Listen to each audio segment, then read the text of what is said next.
তো ওমরে ফারুকের ছেলে নাবিজ খেয়েছেন, মদ খাননি, নাবিজ। কিন্তু নাবিজ খাওয়াতে সাকরান চলে এসেছে। সাকরান চলে আসাতে এটা যখন প্রমাণিত হয়েছে, আমর ইবনে আস রাদিয়াল্লাহু তাআলা আনহু নাকি 80 বেত মেরেছেন মিশরে। কয় বেত? নিয়ম হচ্ছে সবার সামনে, কিন্তু সবার সামনে না মেরে একটু গোপনে মেরেছে। এই তথ্য যখন ওমরে ফারুকের কাছে এসেছে, উনি বললেন না, মারতে হবে সবার সামনে, আলাদা মারলা কেন? ও মদিনায় ফিরে আসলে আমি আবার 80টা মারব। মদিনায় ফিরে আসার পরে সাইয়েদনা ওমরে ফারুক ওই আগের 80টারে আর ধরেন নাই, নিজ হাতে আবার 80টা বেত মেরেছেন। এই বেত মারার 1 মাস পরে এই আবু শাহাম ইন্তেকাল করেছে। অনেক ঐতিহাসিক বলে এই বেতের আঘাতে মরেছে, কেউ কেউ বলেছে নিজের রোগের কারণে মরেছে। কিন্তু দিস ইজ দ্য ইনসাফ সিস্টেম অফ ওমর। নিজের ছেলে বলে ছেড়ে দেয় নাই। এখন নিজের ছেলে হইলে 7 খুন মাফ, নেতার ছেলে হইলে 10 খুন মাফ, এলাকার মোড়লের ছেলে হইলে 10 খুন মাফ। নো পার্সিয়ালিটি ইন ইসলাম। ইসলামে পার্সিয়ালিটি নাই। আপনি নেতার ছেলে হন, আপনি বিজনেস ম্যাগনেটের ছেলে হন, আপনি যেই হন না কেন, ইসলামের দৃষ্টিতে সবাই সমান। চিল্লায় বলেন ঠিক কিনা?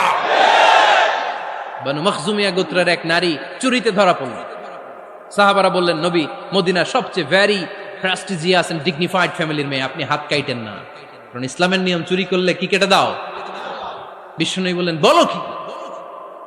হাত না কাটার জন্য তোমরা আমাকে রেকমেন্ড করছো? এটা আল্লাহর আইন। পৃথিবীর কেউ রেকমেন্ড করলো শোনার ক্ষমতা আমার নাই, কারণ আইনটা দিয়েছে কে?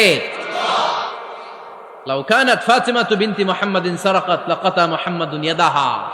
আরে বনু মাকসুমিয়া মেয়ে তো দূরের কথা, আমার কলিজার টুকরা ফাতেমাও যদি আজ চুরিতে ধরা পড়তো, তার হাত কেটে দিতে আমি 1 মিনিটও দেরি করতাম না। দিস ইজ ইসলাম। এই হচ্ছে ওমরে ফারুকের মানাকিব। এরকম ওমরে ফারুক কয়টা লাগবে? আওয়াজ করে বলতে হবে, কয়টা লাগবে? একটা লাগবে। এই সাইয়েদনা ওমরে ফারুক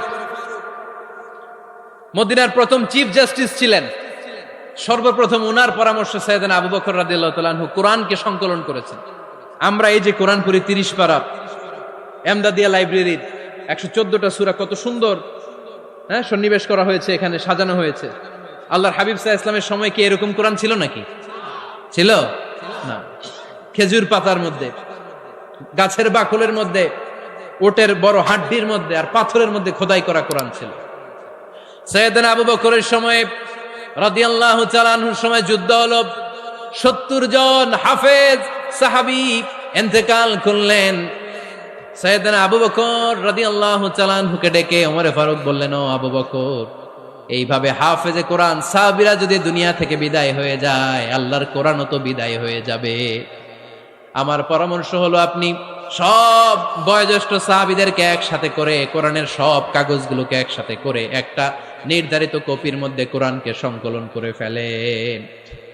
সাইয়েদনা আবু বকর বললেন, যেটা আমার নবী করে না, এটা আমি কেমনে করি?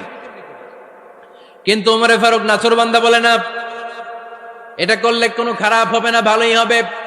মুসলিম উম্মার জন্য এক জায়গায় কোরআন সন্নিবেশিত থাকবে, আপনি করেন। সাইয়েদনা আবু বকর রাজি হয় না, ওমরে ফারুকও ছাড়ে না।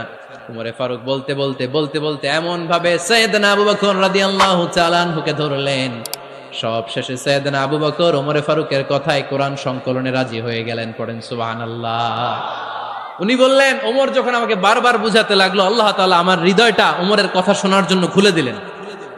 আল্লাহ তাআলা কেমন যেন আমাকে ইলহাম করলেন, আবু বকর করো, এই কাজের মধ্য দিয়ে আমি আমার কোরআনকে গোটা বিশ্বে জীবিত রেখে দেব। This is Omar. এই যে আমরা হিজরি সনের যে আমরা গণনা করি, এই হিজরি সনের প্রবর্তক হচ্ছে সাইয়েদনা ওমরে ফারুক। সাইয়েদনা ওমরে ফারুক এই হিজরি সনের গণনা শুরু করেছেন। সাহাবারা বলল, আমিরুল মুমিনিন, খ্রিস্টানদের ঈসাই সন আছে, আমাদের মুসলমানদের কোনো সন নাই। আমাদের একটা সন থাকলে আমাদের